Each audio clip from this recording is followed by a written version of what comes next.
നമസ്കാരം. ഷെക്കേന ബിഗ് ഡിബേറ്റിലേക്ക് സ്വാഗതം. കേരളത്തിന്റെ തീരമേഖല, പ്രത്യേകിച്ച് തെക്കൻ തീരമേഖല ഇന്ന് കൊടിയ ദുരിതത്തിലൂടെ, പ്രതിസന്ധിയിലൂടെയാണ് കടന്നു പോകുന്നത്. മുതലപ്പൊഴി മരണപ്പൊഴിയായി മാറുന്നു. കടലാക്രമണം മൂലം തീരത്തെ നിരവധി വീടുകൾ തകർക്കപ്പെടുന്നു. തീരശോഷണം അതിരൂക്ഷമാകുന്നു.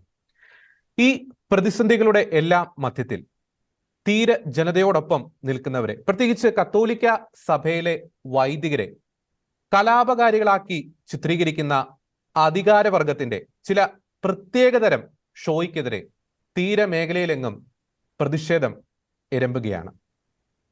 ഒപ്പം തന്നെ വിഴിഞ്ഞം സമരം, ഐതിഹാസികമായ വിഴിഞ്ഞം സമരം അവസാനിച്ചിട്ട് 6 മാസം പിന്നിടുമ്പോൾ ആ സമരം ഒത്തുതീർപ്പാക്കാൻ സർക്കാർ നൽകിയ പല വാഗ്ദാനങ്ങളും കടലെടുക്കുന്ന അതിദയനീയമായ കാഴ്ചയ്ക്കാണ് കേരളത്തിന്റെ സ്വന്തം സൈന്യം സാക്ഷ്യം വഹിക്കുന്നത്. ഷെക്കീന ബിഗ് ഡിബേറ്റ് ചർച്ച ചെയ്യുന്നു. കത്തോലിക്ക സഭയ്ക്കെതിരെയുള്ള ഷോകൾ പരിധി ലംഘിക്കുന്നുവോ? ഈ ചർച്ചയിൽ നമ്മോടൊപ്പം ചേരുന്നു തിരുവനന്തപുരം അതിരൂപതയിൽ നിന്നും ഫാദർ ഷാജിൻ ജോസ്, ഒപ്പം KLCA നേതാവ് അഡ്വക്കേറ്റ് ശ്രീ ഷെറി ജെ തോമസ്, ഒപ്പം രാഷ്ട്രീയ നിരീക്ഷകൻ ശ്രീ ജോയ് ചിറ്റിലപ്പള്ളി. 3 പേർക്കും ഈ ചർച്ചയിലേക്ക് സ്വാഗതം.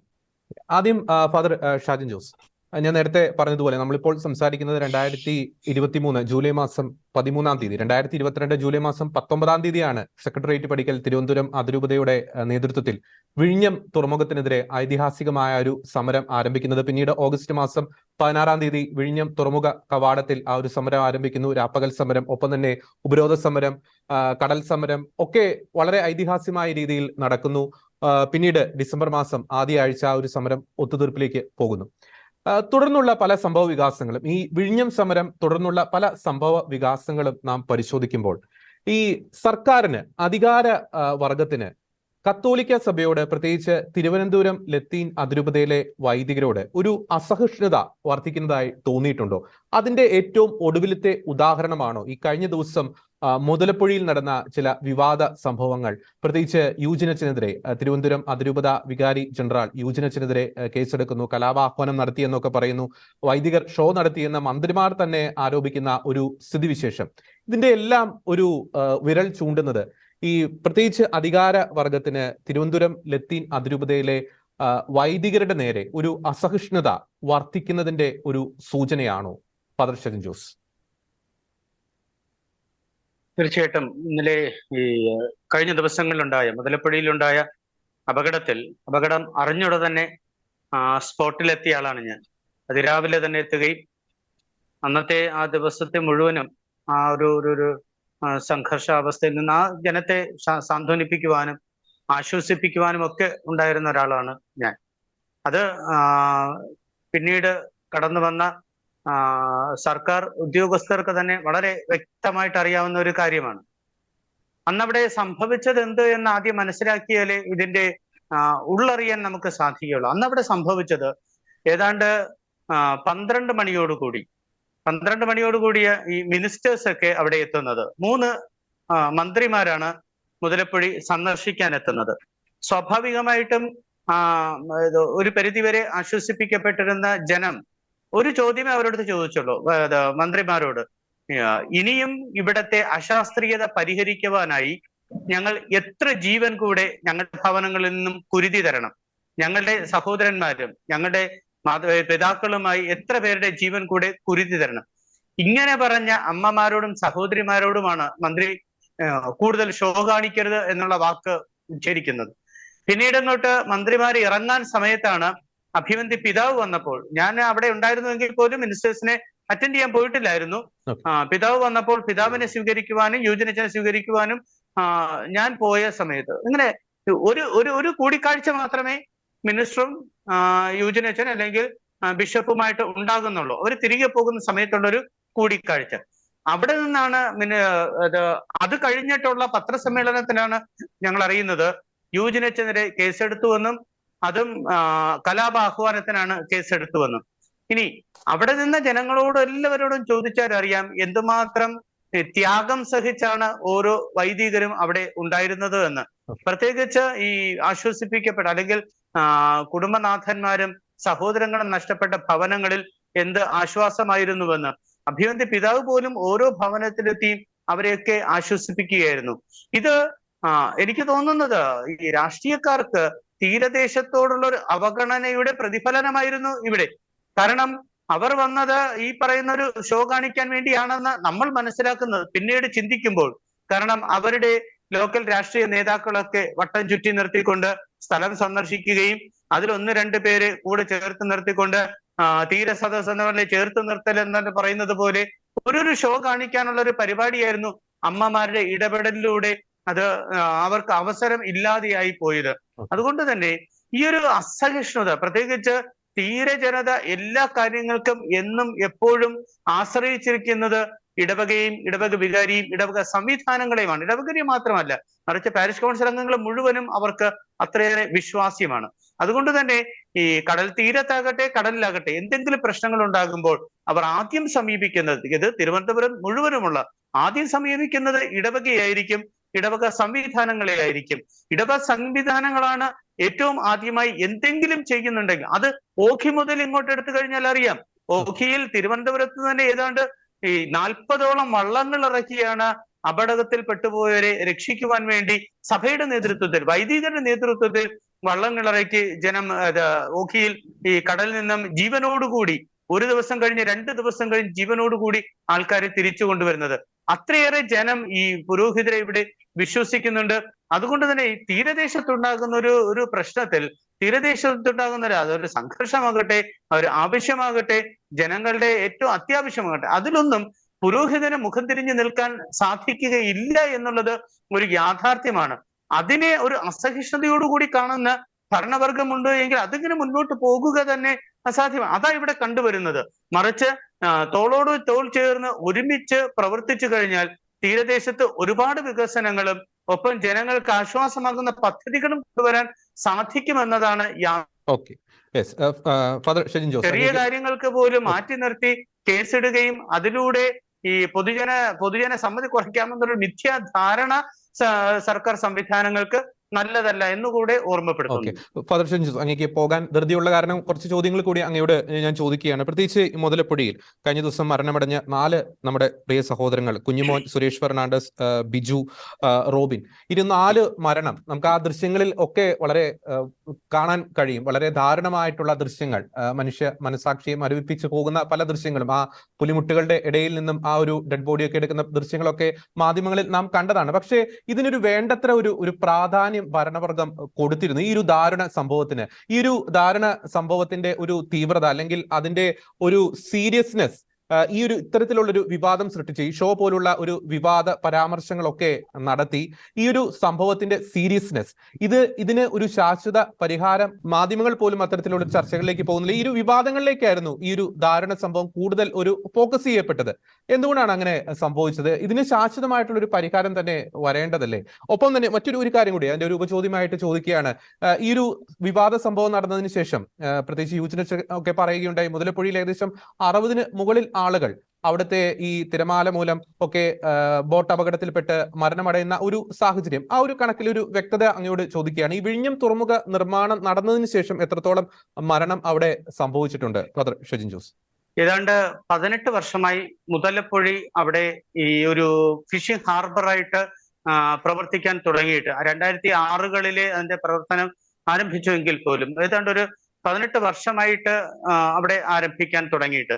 ഇനി ഇതിനിടയ്ക്ക് തന്നെ ഇന്നലെ ഈ കഴിഞ്ഞ ദിവസം ഉണ്ടായ 4 കൂടെ ചേർത്ത് 68 മരണങ്ങളാണ് അവിടെ സംഭവിക്കുന്നത്. അതിൽ 12 എണ്ണം കഴിഞ്ഞ 2022 വർഷത്തിലായിരുന്നു. ഇനി ആകെ അങ്ങനെ 68 മരണങ്ങൾ ഇതുവരെ സംഭവിച്ചിട്ടുണ്ട്. ഇനി ഇത് മരണമെന്നത് ജനം മുൻകൂട്ടി കാണുന്നുണ്ട്. അതുകൊണ്ട് തന്നെ ഇത് ആദ്യമായിട്ടൊന്നുമല്ല ഇടപെടൽ. 2019 പ്രളയാനന്തരം ശ്രീമതി മേഴ്സിക്കുട്ടിയമ്മ അന്ന് ശക്തമായ ഇടപെടൽ കാരണം അത് തീരദേശത്തെ പ്രധാനപ്പെട്ട ട്രേഡ് യൂണിയനുകളുടെ, മത്സ്യത്തൊഴിലാളി മേഖലകളിലെ ട്രേഡ് യൂണിയനുകളുടെ നേതാക്കളുടെ ശക്തമായ ഇടപെടൽ കാരണം അന്ന് ശ്രീമതി മേഴ്സിക്കുട്ടിയമ്മ ഒരു ഗ്ലോബൽ ടെൻഡർ വിളിച്ച് ഇതിന്റെ അശാസ്ത്രീയത പരിഹരിച്ചു കൊള്ളാം എന്നൊരു വാഗ്ദാനമാണ് ആദ്യമായി നൽകിയത്. വളരെ പ്രതീക്ഷയോടുകൂടിയാണ് ഈ ഒരു വാഗ്ദാനത്തെ അന്ന് മത്സ്യത്തൊഴിലാളികൾ മുഴുവനും കണ്ടത്. എന്നാൽ അത് വാക്ക് മാത്രമായിരുന്നുവെന്ന് പിന്നീട് അങ്ങോട്ട് പോകുമ്പോൾ ഇത് തെളിവായി കിട്ടുന്നത്. കാരണം അതിനുശേഷം 2021 ഒരു അടിയന്തര പ്രമേയം അവതരിപ്പിച്ചുകൊണ്ട് ശ്രീമാൻ വി.ഡി. സതീശൻ നിയമസഭയിൽ തന്നെ ഈ ചോദ്യം ഉന്നയിച്ചിട്ടുണ്ട്.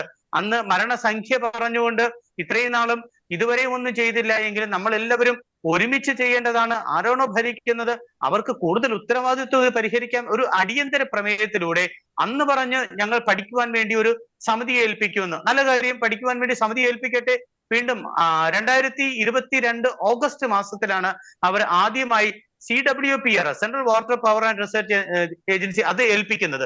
CWPRS-നെ ഏൽപ്പിച്ചുകൊണ്ട് എത്രയും വേഗം അടിയന്തരമായി ഒരു ഇന്റീരിയം റിപ്പോർട്ട് സമർപ്പിക്കുവാനാണ് അവരോട് ആവശ്യപ്പെട്ടത്. ഈ സമയത്ത് ഓർക്കുക, വിഴിഞ്ഞം സമരം ഇങ്ങനെ കൊടുമ്പിരി കൊണ്ടിരിക്കുന്ന ഒരു സമയം. അന്ന് ഞങ്ങൾ ആവശ്യപ്പെട്ടിരുന്ന ആവശ്യങ്ങളിൽ ഒന്ന് മുതലപ്പുഴയുടെ അശാസ്ത്രീയത പരിഹരിക്കുകയായിരുന്നു. ഡിസംബർ 6-ാം തീയതി ഞങ്ങൾക്ക് തന്നൊരു വാക്ക്, ഇതിനു വേണ്ടി ഒരു സമിതിയെ രൂപീകരിച്ചിട്ടുണ്ട്, 2 മാസത്തിനകം ഇതിന്റെ ഇന്റീരിയർ റിപ്പോർട്ട് അവതരിപ്പിക്കുകയും അതിന്റെ പരിഹാര നടപടിയിലേക്ക് പോകുവാൻ വേണ്ടി 185 കോടി രൂപ മാറ്റിവെക്കുകയും ചെയ്തിട്ടുണ്ട് എന്നാണ്. എന്നാൽ അതൊന്നും ഇന്ന് ആ സമിതിയെ നിയമിച്ചിട്ട് ഏതാണ്ട് അടുത്ത മാസമാകുമ്പോൾ 1 വർഷം തികയാൻ പോകുകയാണ്.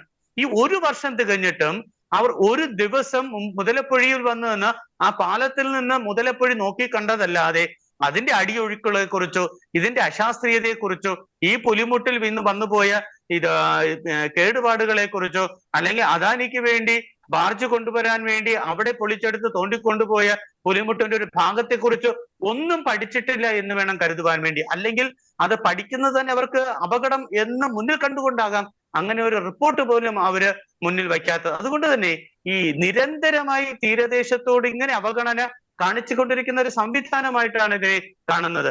രണ്ടാമത് ഇനി ഇത് വിഴിഞ്ഞം ഒരു ഇത് ഇനി ഒരു പൊതുസമൂഹത്തിനും ഞങ്ങളെ കുറ്റപ്പെടുത്താൻ സാധിക്കുകയില്ല. ഇത് ആദ്യമായിട്ട് നടക്കുന്നതാണ്. അതുകൊണ്ട് ഇനി 1 ദിവസം കൂടെ ക്ഷമിക്കുക, 2 ദിവസം കൂടെ, അങ്ങനെ പറയാൻ സാധിക്കുകയില്ല. കാരണം നേരത്തെ പറഞ്ഞല്ലോ, ഒരു ഐതിഹാസികമായ സമരത്തിലൂടെ ഇതിന്റെ കെടുകാര്യസ്ഥത ലോകം മുഴുവനും അറിഞ്ഞതാണ്.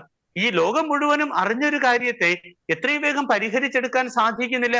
ഇനി അത് സാധിക്കില്ല എന്ന് ഉറപ്പായിട്ട് ഈ വർഷം പതിവിലും കൂടുതലായിരിക്കും ഇവിടത്തെ മരണം എന്നത് കണ്ടിട്ട് ഈ പ്രീ മൺസൂൺ സീസണോടനുബന്ധിച്ച് തീരദേശത്തെ എല്ലാ മത്സ്യത്തൊഴിലാളി സംഘടനകളെയും മത്സ്യത്തൊഴിലാളി പ്രതിനിധികളെയും സർക്കാർ സംവിധാനം വിളിച്ചു കൂട്ടിയിട്ടായിരുന്നു. അന്ന് ബഹുമാനപ്പെട്ട കളക്ടർ ഉണ്ടായിരുന്നു, ADM ഉണ്ടായിരുന്നു, ഫിഷറീസിന്റെ DD ഉണ്ടായിരുന്നു, സർക്കാരിന്റെ സംവിധാനങ്ങളായ ഇനി ഇത് കോസ്റ്റൽ പോലീസ് ഉണ്ടായിരുന്നു, കോസ്റ്റ് ഗാർഡ് ഉണ്ടായിരുന്നു, മറൈൻ എൻഫോഴ്സ്മെന്റ്. അങ്ങനെ ഈ പ്രീ മൺസൂൺ സീസണിൽ എങ്ങനെ തീരദേശത്തിന്റെ പ്രശ്നങ്ങളെ പരിഹരിക്കാം എന്ന് ഈ മുതലപ്പുഴ കേന്ദ്രീകരിച്ചുണ്ടായിരുന്ന എല്ലാ മത്സ്യത്തൊഴിലാളികളും ഒന്നടങ്കം പറഞ്ഞത് ഞങ്ങൾക്ക് അഴിമുഖത്ത് അടിഞ്ഞുകൂടിയ മണലൊന്ന് ഡ്രഡ്ജ് ചെയ്ത് മാറ്റിത്തരിക എന്ന്.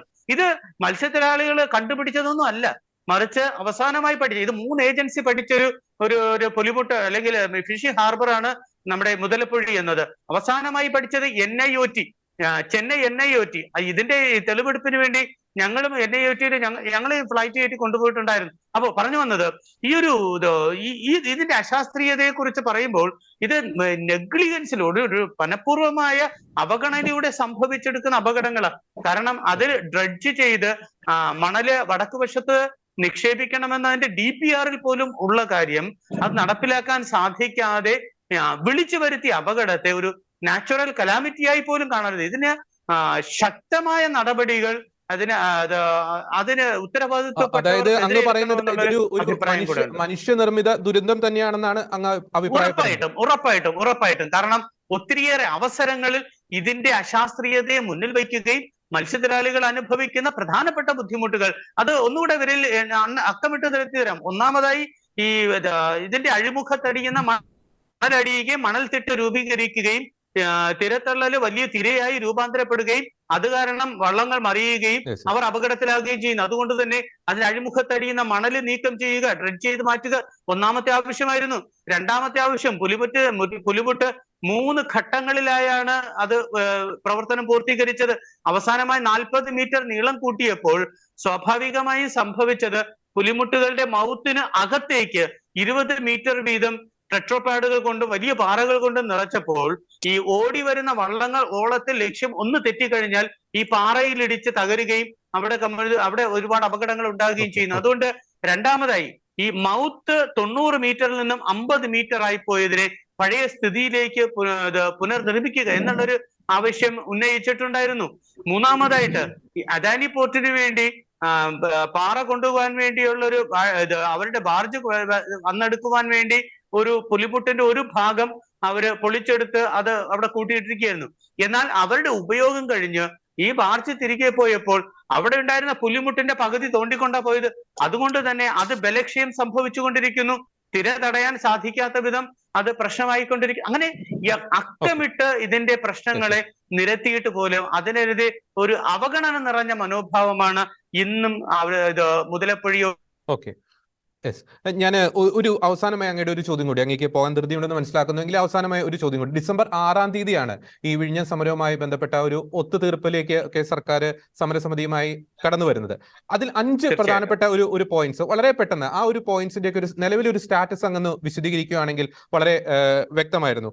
ഒന്ന്, ഈ റീഹാബിലിറ്റേഷനുമായി ബന്ധപ്പെട്ട് ഈ ഭവനം നഷ്ടപ്പെട്ടവർക്ക് ഈ പുനർഗേഹം പദ്ധതിയിൽ 2450 കോടി രൂപ ഗവൺമെന്റ് വിലയിരുത്തുന്നു. അവർക്ക് ഈ വീടുകളും ഫ്ളാറ്റുകളും 18 മാസത്തിനുള്ളിൽ പണിയും എന്നൊരു കാര്യം. പിന്നെ ഈ മണ്ണെണ്ണയുടെ സബ്സിഡിയുമായി ബന്ധപ്പെട്ട് ആ ഒരു പോയിന്റ്.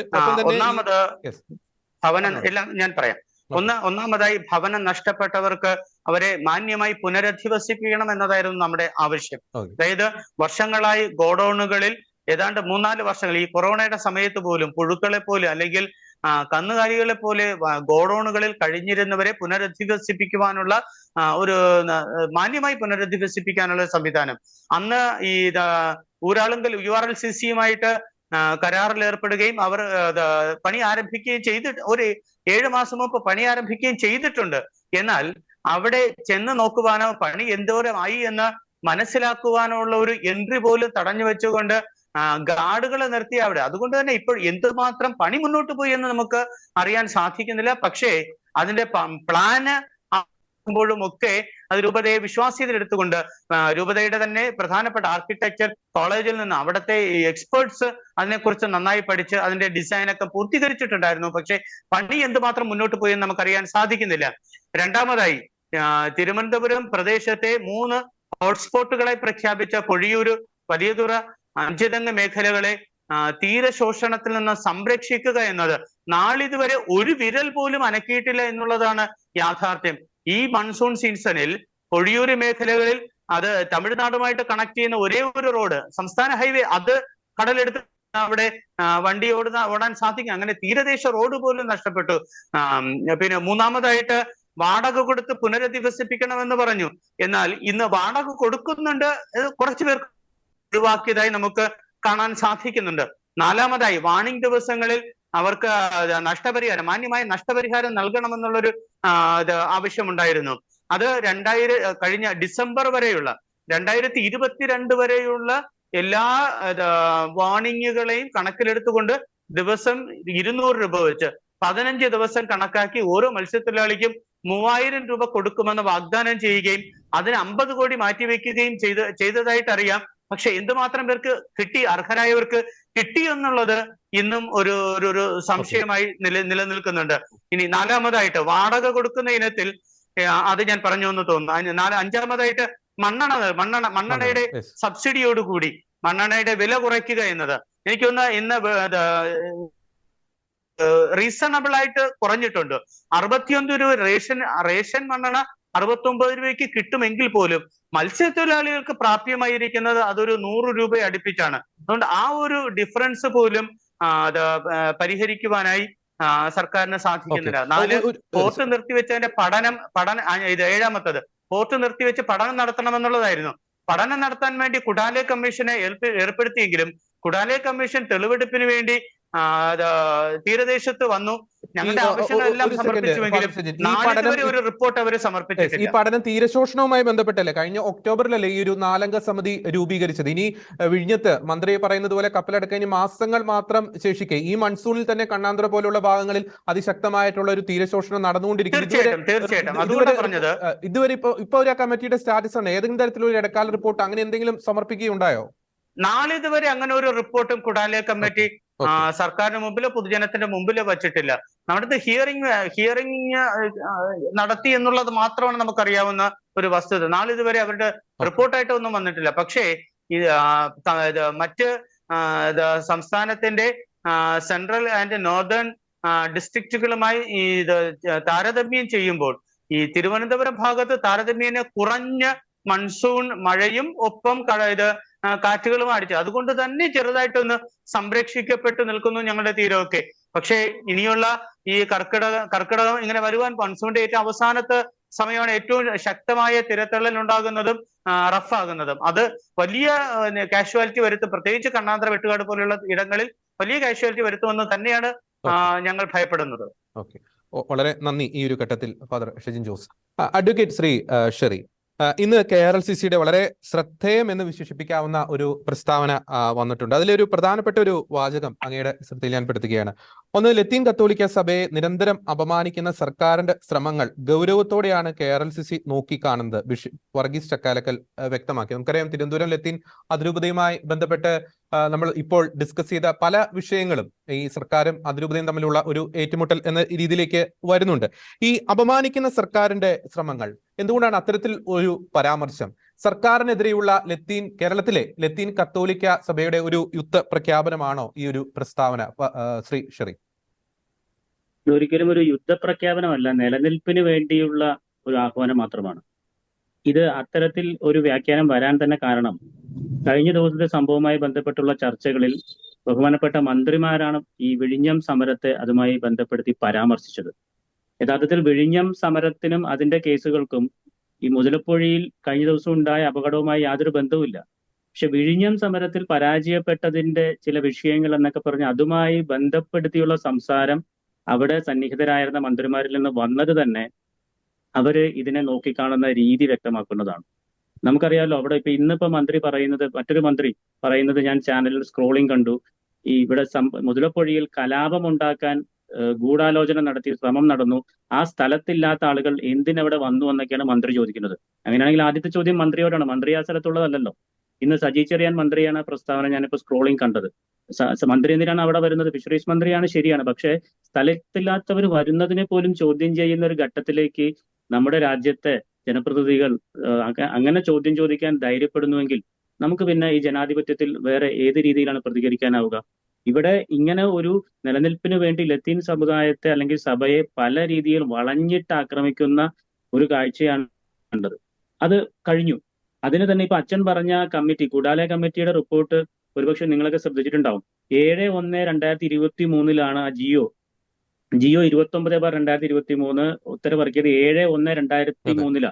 2023 ജനുവരി 7 ഇറക്കിയ ഉത്തരവിൽ കൃത്യമായി പറഞ്ഞു 4 മാസത്തിനകം നിങ്ങൾ ഇടക്കാല റിപ്പോർട്ട് കൊടുക്കണം, 6 മാസത്തിനകം ഫൈനൽ റിപ്പോർട്ട് കൊടുക്കണം. ഞാൻ വിവരാവകാശം വെച്ച് ചോദിച്ച ഒരു മറുപടി എനിക്ക് കിട്ടിയത് ഇടക്കാല റിപ്പോർട്ട് കൊടുത്തിട്ടില്ല. കാരണം ചോദിച്ചപ്പോൾ കാരണങ്ങളൊന്നുമില്ല. വീണ്ടും ഞാൻ ചോദിച്ചു, നിങ്ങൾ ഓഫീസ് നിങ്ങൾക്ക് വല്ലതും കിട്ടിയിട്ടുണ്ടോ? അപ്പോൾ മറ്റ് ഡിപ്പാർട്ട്മെന്റിൽ നിന്ന് കിട്ടിയ മറുപടി, അതിന് കൊടുക്കേണ്ട ആളുകൾ പറഞ്ഞ മറുപടി, അവർ ഇതുവരെ ഓഫീസിനെ പറ്റി ആവശ്യപ്പെട്ടിട്ടില്ല, അതുകൊണ്ട് ഞങ്ങൾ ഓഫീസ് കൊടുത്തിട്ടില്ല. 2 തവണ ചർച്ച നടത്തിയെന്ന് പറയുന്നുണ്ട്, അതിന്റെ മിനിറ്റ്സ് ചോദിച്ചു, മിനിറ്റ്സ് ഇല്ല. അപ്പോൾ 6 മാസത്തിനുള്ളിൽ അന്തിമ റിപ്പോർട്ട് വരേണ്ട ഒരു കാര്യത്തിനാണ് ഇടക്കാല റിപ്പോർട്ട് പോലും ഇല്ലാത്തത്. അപ്പൊ അതിനർത്ഥം ഒരു ഇടക്കാല റിപ്പോർട്ട് വന്നു കഴിഞ്ഞാൽ അതിൽ എന്തെങ്കിലും പാകപ്പിഴകൾ ഉണ്ടെങ്കിൽ കൂടുതൽ തെളിവ് കൊടുക്കാനും വിവരങ്ങൾ കൊടുക്കാനും ബന്ധപ്പെട്ട ഇരകൾക്ക് സാധിക്കും. ഇതിപ്പോ അതിനൊരു അവസരം. ശരി, അതിനകത്ത് സർക്കാരിന്റെ ഒരു വെർഷൻ ഇങ്ങനെയാണ്, അതായത് ഈ പ്രീ മൺസൂൺ കാലഘട്ടം. അപ്പൊ ആ ഒരു കാലഘട്ടങ്ങളെ സംബന്ധിച്ചുള്ള ഒരു പഠനത്തിന്റെ ഒരു കാലതാമസമാണ് എന്ന് സർക്കാരിന്റെ ഒരു ഭാഷ്യം പുറത്തു വരുന്നുണ്ട്. അതിന്റെ ഒരു അടിസ്ഥാനം എന്താണ്? അതെ, അതായത് ഇടക്കാല റിപ്പോർട്ട് അത് മാൻഡേറ്ററി ഡയറക്ഷൻ ആണ്. അതിനകത്ത് വേണമെങ്കിൽ സമർപ്പിക്കാമെന്നല്ല, ഇടക്കാല റിപ്പോർട്ട് സമർപ്പിച്ചിരിക്കണമെന്നാണ് ഉത്തരവ്. ഇപ്പൊ ചാനലിൽ ഉണ്ടാവും, രക്ഷിക്കുന്ന ചാനലിനൊക്കെ ഉത്തരവ് ഉണ്ടാവും, ഞാൻ വേണമെങ്കിൽ ഷെയർ ചെയ്ത് തരാം. അതിൽ പറഞ്ഞിരിക്കുന്നത് ഇടക്കാല റിപ്പോർട്ട് മാത്രമാണ്. ഇടക്കാല റിപ്പോർട്ട് എന്ന് പറയുന്നത് അതൊരു കൺക്ലൂഷൻ അല്ല. ഇതിനെ സംബന്ധിച്ച് അവർ നടത്തിയ പഠനങ്ങളിൽ 4 മാസം കൊണ്ട് അവർക്ക് എന്ത് പറയാനുണ്ട് എന്നതിന്റെ ഒരു റിപ്പോർട്ടാണ്. എന്നാലല്ലേ അതിൽ പങ്കെടുക്കുന്ന മറ്റാളുകൾക്ക് ആ റിപ്പോർട്ടിന് എന്തെങ്കിലും കൂട്ടിച്ചേർക്കലുകളോ കൂടുതലായി തെളിവുകളോ സമർപ്പിക്കാനുണ്ടെങ്കിൽ ഒരു അവസരം ഉണ്ടാവുകയുള്ളൂ. ഇതിപ്പോ അങ്ങനെ ഒരു അവസരം നിഷേധിക്കപ്പെട്ടിരിക്കുകയാണ്. അതുമായി ബന്ധപ്പെട്ട് ഞാൻ സൂചിപ്പിക്കുന്നുള്ളൂ. ആദ്യം ചോദിച്ച ചോദ്യത്തിന് ഇവിടെ ഈ ലത്തീൻ കത്തോലിക്ക വിഭാഗത്തിനെ ഇങ്ങനെ അടച്ചാക്ഷേപിക്കുന്ന, ലത്തീൻ കത്തോലിക്കർ എന്തെങ്കിലും സമരം ചെയ്യാൻ ഇറങ്ങിയാൽ, പ്രതിഷേധിക്കാൻ ഇറങ്ങിയാൽ അതിനെ ഭിന്നിപ്പിക്കുന്ന തരത്തിൽ ബോധപൂർവമായ പ്രസ്താവനകളാണ് പല കേന്ദ്രങ്ങളിൽ നിന്ന് വരുന്നത്. ഇത്രയും ആളുകൾ മരണപ്പെട്ടിരിക്കുന്ന അല്ലെങ്കിൽ കാണാതായിരിക്കുന്ന ഒരു സാഹചര്യത്തിൽ അവിടെ വരുന്ന മന്ത്രിമാർ സംസാരിക്കേണ്ട രീതിയും ഭാഷയും ഇതാണോ? നമ്മളെക്കാളൊക്കെ എത്രയോ പക്വതയുള്ള ആളുകളായി പെരുമാറേണ്ടവരാണ് അവരെല്ലാം. സാധാരണ മത്സ്യത്തൊഴിലാളി വിഭാഗത്തിൽ അവിടെ ആ സമയത്തുള്ള ടെൻഷൻ, അവിടെയുള്ള ആളുകൾ പറയുന്നത് നമുക്ക് മനസ്സിലാക്കാം. പക്ഷെ അതിനൊക്കെ ഉപരിയായി അവരോട് ഇത്തരത്തിൽ തിരിച്ചു സംസാരിക്കുന്ന മന്ത്രിമാരും മറ്റുമൊക്കെ ഉള്ള ഒരു സംവിധാനം ഇന്ന് നിലനിൽക്കുമ്പോൾ ഇത്രയെങ്കിലും ഈ സഭ ഇതിനെതിരെ ഇനിയും പ്രതികരിക്കാൻ തയ്യാറായില്ലെങ്കിൽ പിന്നെ ഈ സഭയുടെ അധ്യക്ഷന്മാരും സഭയുടെ സംഘടനകളും ഒക്കെ അവരുടെ ചുമതല നിർവഹണത്തിന്റെ ഭാഗമായിട്ടാണ് അത് ചെയ്തത്. അതല്ലാതെ അതൊരു പടപ്പുറപ്പാടൊന്നുമല്ല. നിലനിൽപ്പിന് വേണ്ടിയുള്ള ചുമതല നിർവഹിക്കാനുള്ള, ഈ സമൂഹത്തെ രക്ഷിക്കാനുള്ള അവരുടെ അവകാശങ്ങൾ അധികാരികളെ ബോധ്യപ്പെടുത്തി അത് നിലനിർത്തിയെടുക്കാനുള്ള ഒരു ശ്രമം മാത്രമാണ് ഇപ്പോൾ സഭയുടെ ഭാഗത്ത് നിന്ന് നടക്കുന്നത്. ഒപ്പം തന്നെ ശ്രീശരി, ഈ മുതലപ്പുഴയിലെ ആ ഒരു വിഷയം വളരെ ഞാൻ നേരത്തെ പറഞ്ഞു, ആ ഒരു വിഷയത്തിന്റെ ഒരു മെറിറ്റിലേക്ക് പലപ്പോഴും ഈ ചർച്ചകൾ അല്ലെങ്കിൽ സർക്കാർ അതിലേക്ക് ശ്രദ്ധ കേന്ദ്രീകരിച്ചോ എന്നൊരു സംശയം വരുന്നുണ്ട്. ഇത്തരത്തിലുള്ള ചില വിവാദങ്ങൾ പടച്ചുവിട്ട് അതിൽ തന്നെ വളരെ ശ്രദ്ധേയമായിട്ടുള്ള ഒരു കാര്യമാണ് ഈ വിഷയമായി പലപ്പോഴും യാതൊരു ബന്ധവുമില്ല. മുതലപ്പുഴയിലെ വിഷയം നമുക്കറിയാം, ഒരു മാനുഷിക പ്രശ്നമാണ്. ആ ഒരു വിഷയവുമായി ബന്ധപ്പെട്ട വിവാദങ്ങളിൽ പ്രതികരണം നടത്തിയ ഉത്തരവാദിത്തപ്പെട്ടവർ പറഞ്ഞ ഒരു വാചകമുണ്ട്, ഈ പള്ളികളിൽ നടക്കുന്ന അനധികൃതമായ ഒരു പിരിവ് എന്നൊക്കെ പറ്റി. ആ ആരോപണത്തോടുള്ള ഒരു മറുപടി എന്താണ് അഡ്വക്കേറ്റ് ഷെറി? അതിന് മോൺസിഞ്ഞോർ യൂജിൻ പെരേര തന്നെ കൃത്യമായി മറുപടി കൊടുത്തിട്ടുണ്ട്. ബന്ധപ്പെട്ട ആരോപണം ഉന്നയിക്കുന്നവർ അത് തെളിയിക്കണം. വെറുതെ പൊതുവേദിയിൽ നിന്ന് എന്തെങ്കിലും ഒരു ആരോപണം ഉന്നയിക്കുമ്പോൾ അതിന് കൃത്യമായ തെളിവുകളും വിവരങ്ങളും നൽകണം. അങ്ങനെ അനധികൃതമായ പണപ്പിരിവ് നടക്കുന്നുണ്ടെങ്കിൽ എന്താണ് ഈ മന്ത്രിമാർ ഇതുവരെ ഒന്നും ചെയ്യാതിരുന്നത്? അപ്പോൾ അവര് എന്ത് ധാരണയുടെ അടിസ്ഥാനത്തിലാണ് ഇങ്ങനെ പറയുന്നത്? അത്തരം കാര്യങ്ങളിലെല്ലാം അവരാണ് മറുപടി പറയേണ്ടത്. മാത്രമല്ല, ഇത് ഇങ്ങനെ ഒരു വിഷയം വരുമ്പോൾ ആ വിഷയത്തെ വഴിതിരിച്ചു വിടാനും, അവിടെ ദുരന്തമുണ്ടായി, നമുക്ക് എപ്പോഴും ദുരന്തം ഉണ്ടായി കഴിയുമ്പോഴാണല്ലോ ദുരന്ത നിവാരണത്തിലേക്ക് പോകുന്നത്. എത്രയോ നാളുകളായി ഇത് ചെയ്യേണ്ട കാര്യങ്ങൾ പറഞ്ഞുകൊണ്ടിരിക്കുന്നു. പക്ഷെ അത് ചെയ്യാതെ ഒരു ദുരന്തമുണ്ടായി, ദുരന്തത്തിൽ ഇവിടെ ഒരു സ്ലിപ്പ് ഓഫ് ടങ് ആയിരിക്കാം അവരുടെ, പക്ഷെ എന്തെങ്കിലും നാക്കുവഴിയിലൂടെ അവരെ മന്ത്രിമാർ തന്നെ പിൻവലിയേണ്ട ഒരു സാഹചര്യം വന്നു. അങ്ങനെ ഒരു സാഹചര്യം നിലനിൽക്കുമ്പോൾ അതിൽ നിന്ന് വഴിതിരിച്ചു വിടാനാണ് ഇതുമായി ഒരു ബന്ധവുമില്ലാത്ത ഇത്തരത്തിലുള്ള പ്രസ്താവനകൾ ഉന്നയിക്കുന്നത് എന്നാണ് എനിക്ക് പറയാനുള്ളത്. എന്താണെങ്കിലും ബഹുമാനപ്പെട്ട മോൺസിഞ്ഞോർ യൂജിൻ തന്നെ അതിന് കൃത്യമായ മറുപടിയും പറഞ്ഞിട്ടുണ്ട്. അത്തരത്തിലുള്ള നടപടികൾ ഉണ്ടെങ്കിൽ അവർ പറയട്ടെ, അവർ തെളിയിക്കട്ടെ എന്നാണ് അദ്ദേഹം പറഞ്ഞത്. അപ്പൊ ഇത്തരത്തിൽ നോക്കുമ്പോൾ വിഷയം വഴിതിരിച്ചു വിടുക, ഒന്നിച്ച് സമരം ചെയ്യുന്നവരെ പ്രതിഷേധിക്കുന്നവരെ ുന്നുണ്ടാവും. ഈ എഫ്ഐആറിൽ 153 IPC ആണ് വകുപ്പെന്നാണ് ഞാൻ മനസ്സിലാക്കിയത്. ഞാൻ നേരിട്ടത് കണ്ടില്ല. എഫ്ഐആറിൽ കലാപാഹ്വാനം നടത്തി ഫാദർ യൂജിൻ പെരേര ഈ വാഹനത്തിൽ നിന്ന് ഇറങ്ങി ആക്രോശിച്ചു കൊണ്ടുവന്നുവെന്നാണ്. ഇപ്പൊ അവിടെ ഉണ്ടായിരുന്ന ദൃക്സാക്ഷിയായിരുന്ന ഇതിനു മുമ്പ് സംസാരിച്ച ഫാദർ ഷാജിൻ പറഞ്ഞതും കേട്ടതാണല്ലോ. അപ്പോൾ ഇങ്ങനെ ഒരു കലാപാഹ്വാനം എന്ന വകുപ്പ് നിൽക്കണമെങ്കിൽ ഈ ആഹ്വാനം ചെയ്യുന്ന അക്യൂസ്ഡ് ഇത്തരത്തിൽ ആഹ്വാനം ചെയ്തതായിട്ട് അവിടെ FIS വേണം, ഫസ്റ്റ് ഇൻഫർമേഷൻ. അതിനുവേണ്ടി മോൺസിഞ്ഞർ ഒരു രൂപതയുടെ അതിരൂപതയുടെ വികാരി ജനറൽ അദ്ദേഹം ഇത്തരത്തിൽ ആഹ്വാനം നടത്തി ആക്രോശിച്ചു വന്നു എന്നൊക്കെ പറയുന്നത് പോലീസുകാർ എഴുതുന്നത് നമുക്ക് മനസ്സിലാക്കാം. പക്ഷെ അതൊരു FIS ആയി വരുമ്പോൾ എത്രമാത്രം അധപ്പതിച്ച രീതിയിലാണ് ഒരു ജനകീയ സമരത്തെ ഈ ആളുകൾ കൈകാര്യം ചെയ്യാൻ ഉദ്ദേശിക്കുന്നത് എന്നത് അതിൽ നിന്ന് തന്നെ വ്യക്തമാണ്. ഒപ്പം തന്നെ മറ്റൊരു കാര്യം കൂടി ഇതുമായി ചേർത്ത് നമ്മൾ ചർച്ച ചെയ്യേണ്ട ഒരു കാര്യമാണ്. ഈ 2022 നവംബർ 26, 27 തീയതികളിൽ ഈ വിഴിഞ്ഞം സമരവുമായി ബന്ധപ്പെട്ട് നടന്ന ചില സംഭവ വികാസങ്ങൾ. ഈ നവംബർ 26-ാം തീയതി അവിടെ ഈ വിഴിഞ്ഞം തുറമുഖത്തേക്ക് വന്ന കല്ലുകളുമായി വന്ന ലോറി തടയുന്നു, തുടർന്നുണ്ടായ സംഘർഷം. പിറ്റേ ദിവസം വിഴിഞ്ഞം പോലീസ് സ്റ്റേഷനുമായി ബന്ധപ്പെട്ടുണ്ടായ ആ ഒരു സംഘർഷങ്ങളുടെയൊക്കെ പശ്ചാത്തലത്തിൽ തിരുവനന്തപുരം ലത്തീൻ അതിരൂപതാധ്യക്ഷൻ ഉൾപ്പെടെയുള്ളവർക്കെതിരെ ഒരു കേസൊക്കെ പോലീസ് ആ ഒരു ഘട്ടത്തിൽ എടുത്തിരുന്നു. ആ കേസുകളിൽ പ്രത്യേകിച്ച് വൈദികർക്കെതിരെ, അതിരൂപതാധ്യക്ഷനെതിരെ, ഒപ്പം തന്നെ അൽമായ വിശ്വാസികൾക്കെതിരെ എടുത്ത ആ ഒരു കേസിന്റെയൊക്കെ ഒരു സ്റ്റാറ്റസ് എന്താണ്? അത് പിൻവലിക്കും എന്ന തരത്തിലുള്ള ചില സൂചനകളൊക്കെ വന്നിരുന്നു. അതിന്റെ നിലവിലൊരു സ്റ്റാറ്റസ് എന്താണ്? അന്ന് 140 ദിവസത്തെ കേസുകളിൽ 181 കേസുകളാണ്, 140 ദിവസത്തെ സമരത്തിൽ 181 കേസുകളാണ് രജിസ്റ്റർ ചെയ്തത്. ഈ പോലീസ് സ്റ്റേഷൻ ആക്രമണവുമായി ബന്ധപ്പെട്ട് തന്നെ ഏതാണ്ട് 3 കേസുകളോളം ഉണ്ട്. അതില് ആർച്ച് ബിഷപ്പിനെ ഒഴിവാക്കുന്നു എന്നൊക്കെ പത്രവാർത്ത കണ്ടു, റിപ്പോർട്ട് വിളിച്ചു എന്നൊക്കെ കണ്ടു. അതല്ലാതെ അതിനപ്പുറത്ത് മറ്റാരെയും കേസിൽ നിന്ന് ഒഴിവാക്കിയതായിട്ടൊന്നും അവർക്ക് അറിയിപ്പ് കിട്ടിയിട്ടില്ല. മാത്രമല്ല, പ്രദേശത്തുള്ള ചെറുപ്പക്കാർക്ക് പോലീസ് സ്റ്റേഷനിൽ നിന്ന് PCC പോലീസ് ക്ലിയറൻസ് സർട്ടിഫിക്കറ്റ് കിട്ടി ജോലിക്ക് പോലും പോകാൻ പറ്റാത്ത അവസ്ഥയിലാണ്. അത്രമാത്രം ദുരിതത്തിലാക്കിയിരിക്കുകയാണ് ആ പ്രദേശത്തെ ചെറുപ്പക്കാരെ എല്ലാം. അപ്പൊ ഈ രീതിയിൽ മറ്റേതെങ്കിലും ഒരു സമൂഹത്തോട് ഇവിടെ ഈ അടുത്ത കാലത്ത് നമ്മുടെ ഏതെങ്കിലും സർക്കാരുകൾ പെരുമാറിയതായിട്ട് നമുക്ക് കാണാൻ പറ്റുമോ? കാണാൻ പറ്റില്ല. അപ്പൊ അതിനർത്ഥം ദുർബല വിഭാഗത്തോട് എന്തുമാകാമെന്നുള്ള ധാർഷ്ട്യമാണെന്നാണ് ചില പ്രവർത്തികൾ കാണുമ്പോൾ നമുക്ക് തോന്നുന്നത്. ഒരുപക്ഷെ വിഴിഞ്ഞം സമരം അവസാനിപ്പിച്ച ആ ഒരു ധാരണാപത്രത്തിൽ അതിൽ ഒരു കാര്യം മുതലപ്പുഴയെ സംബന്ധിച്ചിട്ടുള്ളതാണ്. മുതലപ്പുഴയെ സംബന്ധിച്ച് ഇപ്പൊ അച്ഛൻ പറഞ്ഞല്ലോ, നീളം കൂട്ടണം എന്നുള്ളത് ഒരു പരിധിവരെ കൂട്ടിയെന്ന് പറഞ്ഞാലും അവിടെ മണൽ നീക്കം ചെയ്യണം. അതിനെ സാൻഡ് ബൈപ്പാസിംഗ് ഉൾപ്പെടെയുള്ള കാര്യങ്ങൾ ചെയ്യണം. അതിനൊക്കെ ഫണ്ട് ചെലവഴിക്കാൻ പറ്റുന്നില്ല എന്നുള്ളത് ഒരു കാര്യമായിട്ട് പറയുമ്പോൾ ഇവിടെ അടിയന്തരമായി അവിടെ സ്ഥിരം മുങ്ങൽ വിദഗ്ധരെ നേവിയുടെ ആളുകളെ നിയമിക്കുകയും ഒരു ലൈഫ് സേവിംഗ് സംവിധാനം അവിടെ നിലനിർത്തുകയും ചെയ്യണമെന്നുള്ളത് നിരന്തരമായി ആവശ്യപ്പെടുന്ന കാര്യമാണ്. അത് ഈ article 19 clause 1G right to practice in profession, ഈ മത്സ്യമേഖലയിലുള്ള ആളുകൾക്ക് തൊഴിലെടുക്കാനുള്ള അവസരം കൊടുക്കണ്ടേ? ആ തൊഴിലെടുത്തുകൊണ്ടിരിക്കുമ്പോൾ അവർക്ക് അപകടം പറ്റിയത് നിങ്ങൾ ചെയ്തത് ശരിയായില്ല, അവർക്ക് നടപടികൾ അത്തരത്തിൽ ഉണ്ടാകണം എന്ന് പറയുന്ന ആളുകൾക്കെതിരെ കലാപാഹ്വാനത്തിന് കേസെടുക്കുന്ന ഒരു അവസ്ഥയിലേക്ക് നമ്മുടെ നാട് നീങ്ങിയാൽ എന്താണ് പിന്നെ അതിന് മറുപടി പറയാനുള്ളത്? ഇത് വിചാരിക്കുന്നത് പോലെ അങ്ങനെ എളുപ്പത്തിൽ പറഞ്ഞു പോകാൻ പറ്റുന്ന കാര്യമൊന്നുമല്ല. ഇത് ജനം മുഴുവൻ കാണുന്നുണ്ട്. ജനം എല്ലാവരും പ്രതികരിച്ച് റോട്ടിലേക്ക് ഇറങ്ങുന്നില്ല എന്നേ ഉള്ളൂ. ഈ പറയുന്ന പ്രവർത്തനത്തിന്റെ എന്താണ് ഇവർ ഉദ്ദേശിക്കുന്നതെന്നും ഇവിടെ നിശബ്ദരാക്കാൻ ശ്രമിക്കുകയാണ്, ഭയപ്പെടുത്തി നിശബ്ദരാക്കാൻ ശ്രമിക്കുകയാണ്. ആരെയാണ് നിങ്ങൾ ഭയപ്പെടുത്തുന്നത്? ഈ പറയുന്ന ആളുകളെല്ലാം അവിടെ ജയിച്ചു വന്നത് ആരുടെയൊക്കെ പിന്തുണ കൊണ്ടാണെന്ന് എല്ലാവർക്കും അറിയാം. അങ്ങനെ ജയിച്ചു വന്ന ആളുകളാണ് അതേ ആളുകളെ ഭയപ്പെടുത്തി നിശബ്ദരാക്കാനുള്ള ശ്രമം നടക്കുന്നത്. അതിനെതിരെ സമരം ചെയ്യുന്നവരെയോ ഈ രാഷ്ട്രീയ പ്രേരിത സമരമാണെന്നാണ് ആരോപണം. അത് ഭിന്നിപ്പിച്ച് തകർക്കാൻ നോക്കുകയാണ്. അതൊന്നും ഇവിടെ വിലപ്പോവില്ല. അങ്ങനെയുള്ള അപക്വമായ ദുരുദ്ദേശപരമായ സ്റ്റേറ്റ്മെന്റ് ഒക്കെ ഏത് മന്ത്രി എങ്ങനെ നോക്കിക്കാണണമെന്നും എങ്ങനെ പ്രതികരിക്കണമെന്നും ലത്തീൻ സമൂഹത്തിന് അറിയാം. ഇപ്പൊ ഏതെങ്കിലും ഒരു മന്ത്രി അങ്ങനെ പറയുമ്പോൾ അവരോട് നിങ്ങൾ ഇങ്ങനെ പെരുമാറണമെന്ന് പറയാൻ ഞങ്ങൾക്കാവില്ലെങ്കിലും അവര് പറയുന്ന പ്രവൃത്തിയോടും വരുന്ന വാക്കുകളോടും തിരിച്ചങ്ങനെ പ്രതികരിക്കണമെന്ന് തീരുമാനിക്കാൻ ഞങ്ങൾക്കറിയാം. അതിന് തക്ക പക്വതയുള്ള ആളുകളൊക്കെയാണ് കേരളത്തിലെ ലത്തീൻ സഭയിലും സമൂഹത്തിലും ഒക്കെയുള്ള നേതൃത്വത്തിലുള്ളവരും അല്ലാത്ത ആളുകളെല്ലാം. അത് ഇവര് കാണുകയും അനുഭവിക്കുകയും തന്നെ ചെയ്യുമെന്നാണ് ഇതിനെപ്പറ്റി എനിക്ക് പറയാനുള്ളത്. ഞാൻ തിരിച്ചു വരാം. ശ്രീ ജോയ് ചിറ്റിലപ്പള്ളി, കഴിഞ്ഞ ദിവസം ഈ മുതലപ്പൊഴി സംഭവവുമായി ബന്ധപ്പെട്ട് അങ്ങ് വളരെ ശ്രദ്ധേയമായിട്ടുള്ള ഒരു പ്രതികരണം ഷെക്കീന ന്യൂസിന് നൽകിയിരുന്നു. ഇപ്പോൾ കഴിഞ്ഞ മുതലപ്പൊഴി നടന്ന ആ ഒരു സംഭവവുമായി ബന്ധപ്പെട്ട്, ആ ഒരു വിവാദവുമായി ബന്ധപ്പെട്ട് മോൺസിഞ്ഞോർ യൂജിൻ അച്ഛനെതിരെ ഒരു കേസ് എടുത്തിരിക്കുന്നു. ഈ ഒരു കേസ്, ഈ മോൺസിഞ്ഞോർ യൂജിൻ എച്ച് പെരേര എന്ന ആ ഒരു വൈദികൻ, ആ ഒരു വ്യക്തിപരമായിട്ടുള്ള ഒരു കേസായി നമുക്കതിനെ നോക്കിക്കാണാൻ സാധിക്കുമോ? അതോ അദ്ദേഹം പ്രതിനിധാനം ചെയ്യുന്ന ഒരു സഭയ്ക്കെതിരെയുള്ള ഒരു അസഹിഷ്ണുതയുടെ ഒരു ഭാഗമായിട്ടുള്ള, അല്ലെങ്കിൽ അതിന്റെ ഒരു ബഹിസ്ഫുരണം എന്ന രീതിയിൽ ഈ ഒരു കേസിനെ നമുക്ക് നോക്കിക്കാണാൻ സാധിക്കുമോ? ശ്രീ ജോയ് ചിറ്റിലപ്പള്ളി. ആദ്യമായിട്ട് ഞാൻ ഈ യൂജിൻ അച്ഛനെതിരെയായിട്ടുള്ള കേസിൽ ഗവൺമെന്റ് എടുത്തിരിക്കുന്ന ഈ നടപടിയോട് ഞാൻ ശക്തമായിട്ട് വിയോജിക്കുകയാണ്. അത് യൂജിൻ പെരേരയ്ക്കെതിരായിട്ട് എടുത്തിരിക്കുന്ന കലാപ ആഹ്വാന കേസ്, അത് ലത്തീൻ അതിരൂപതയോട്, പ്രത്യേകിച്ച് തിരുവനന്തപുരം ലത്തീൻ അതിരൂപതയോട് വിഴിഞ്ഞം സമരത്തെ മുതൽ തുടർന്നിട്ടുള്ള നിസ്സംഗ മനോഭാവത്തിന്, സർക്കാരിന്റെ നിസ്സംഗ മനോഭാവത്തിന്റെ ഒരു തെളിവ് കൂടിയാണ്.